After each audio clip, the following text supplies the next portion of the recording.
With that being said, I need y'all to put your hands together, make some noise for Miss Kim Bostic.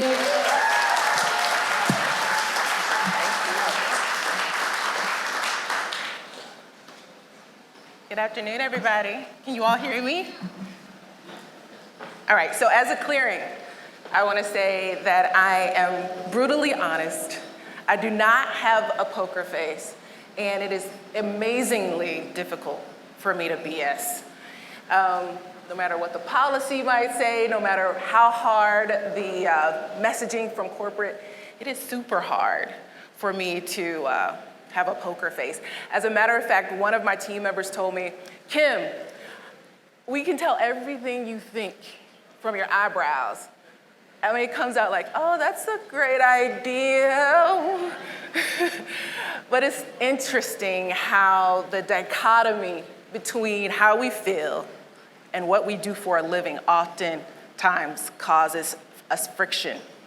It's in that friction that many of us as engineers do what we call a sabbatical. So about 6 or 7 years ago, I took the typical engineering sabbatical. And I was gonna retire with my husband and just travel the world. So we did. From LA to Belize, to Birmingham, to the Bahamas, to Panama, and all the way back to Atlanta. We had cocktails, we partied all night, but I wasn't for feel. I cried every single night on every single beach you can imagine. Totally unhappy. I thought a sabbatical was about, in engineering, taking the money and running. And I ended up wanting to run from myself. I realized after that what I was going through was an identity crisis. An identity crisis that wasn't pretty. So that's why I'm telling y'all about it so you don't have to go through it. And I realized that more than anything, outside of the job, outside of what I did for a living, that who I am made more sense to me than what I did. So when the corporate facade was stripped away, I didn't even know who I was. That being said, I'm Kim Bostic. I am the daughter of Sherry and of David and of Margaret and of Glenn. I am the sister of DeVay, Money, Kermit, Jessica, and I am the wife of Alec and the mother of Elle, Boss, and Sonia, and the grandmother of Jackson and Samaya. That's who I am. I am an empathetic, loving person that just so happens to be a senior engineering manager at Stitch Fix, doing all the things, managing Android, iOS, and API teams. In that order. It costs a lot of money for me to understand that order so you all don't have to get it mixed up in your personal lives. So what does that mean to why we're here? I discovered 3 simple things. I'm here, I'm human, and that globally we all need each other. What that looks like is understanding and embracing the presence and the gravitas that I bring to every single conversation, not just in my personal life, but also at work. It means that I'm gonna be authentic. When you start over and you have a reset and you just hit the ground crashing, you realize that it's a lot easier to bring your authentic self to everywhere you go instead of partitioning that self, that authentic self and that work self. I also realized, like I mentioned, I am empathetic. But oftentimes when it comes to engineering, there's a friction point where we have to separate how we feel, what we do, how we move through life, and how we code. So I'm here to help you marry your personal self and your coding in a very simple way. Because you're not what you do, you are who you've helped, right? You generally hear these messages when you're volunteering in your personal lives, at a food pantry. And so I know you're probably not prepared to have this conversation now, but guess what? I don't care. We're gonna do this. We're gonna do the work to understand how we bring our whole selves to our personal lives. Yes, normally we bring our whole selves to work, but bringing your whole self to work begs the question, and it almost makes you anticipate a level of acceptance and affirmation at every single job you go to.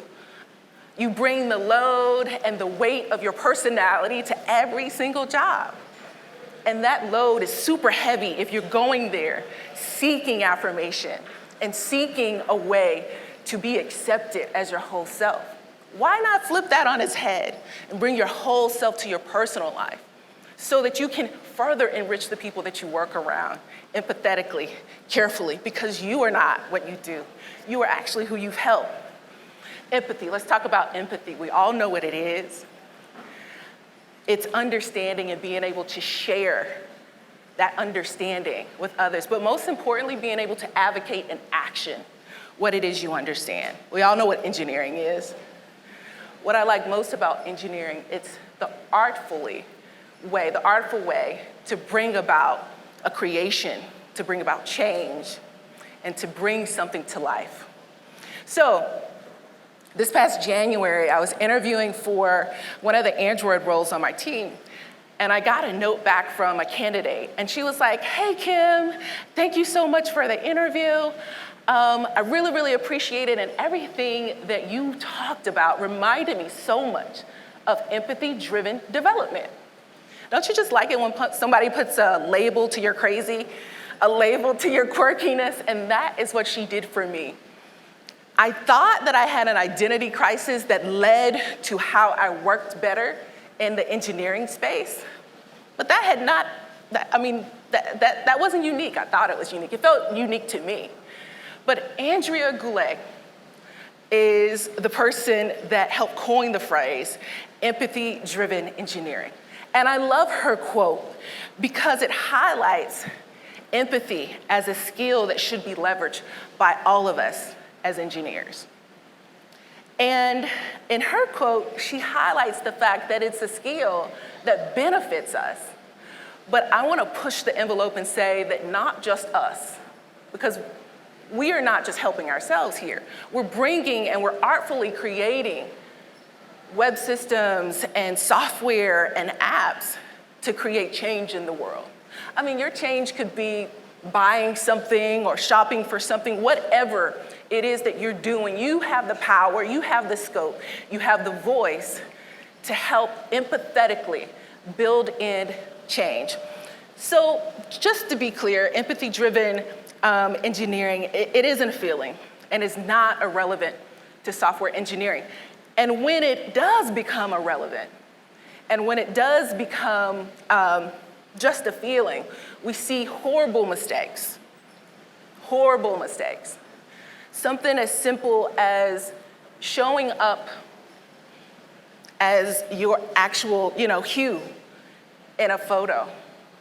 Something as simple as a bias that shows up by you possibly not getting hired or your resume not surfacing to the top because of your last name. Empathy-driven engineering should be the foundation and the core of how we build everything that we build. Why? Because Hurricane Katrina, Army Corps of Engineers, what if their mom lived in that city? What if their mom lived in that state? That's the empathy part showing up in how we work. So it's a skill that we all need to flex. It's not a feeling. Someone next to you is not more empathetic than you are. You have the ability to ignite and ask yourselves, ask your product owners, ask your UX people, ask them these questions. How does this affect someone that looks different, that speaks differently, that's from a different region? Empathy-driven engineer helps us, one of the many tools that helps us not bake bias into our apps and into our software. And what best way, in my opinion, can we action empathy? through accessibility in each thing that we do.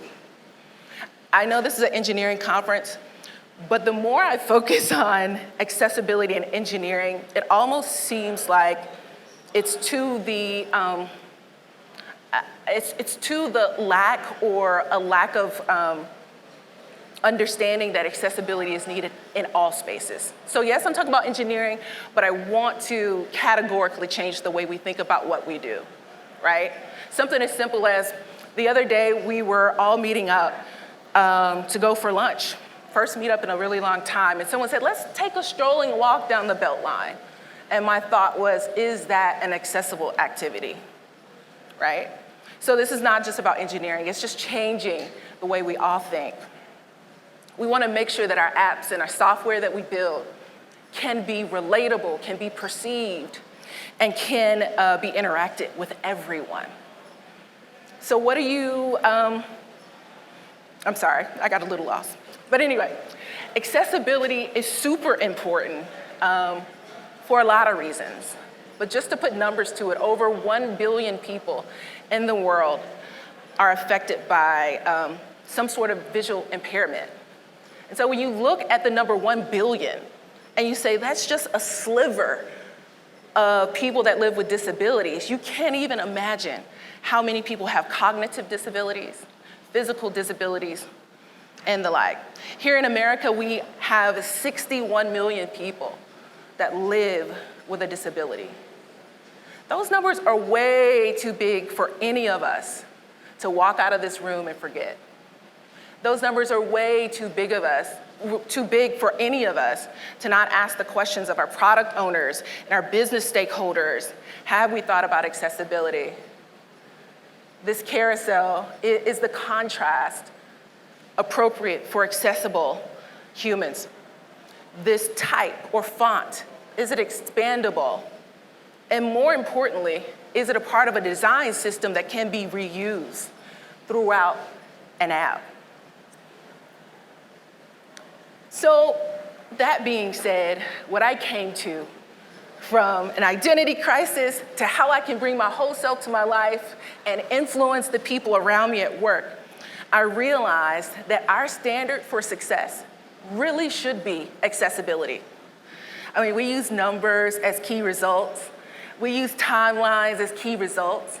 But really, globally, from man to man, woman to woman, human to human, our success should be measured very basically on how accessible it is for all of us to access information.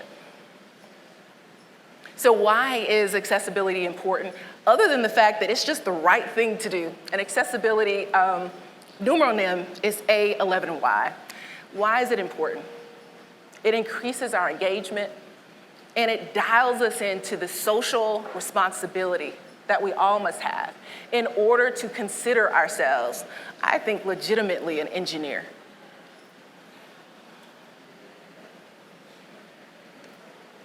So I'm gonna make it easy for you. I'll give you a quick cheat sheet on what you can do about your apps in your space and how you can affect and improve the experience of all of your users.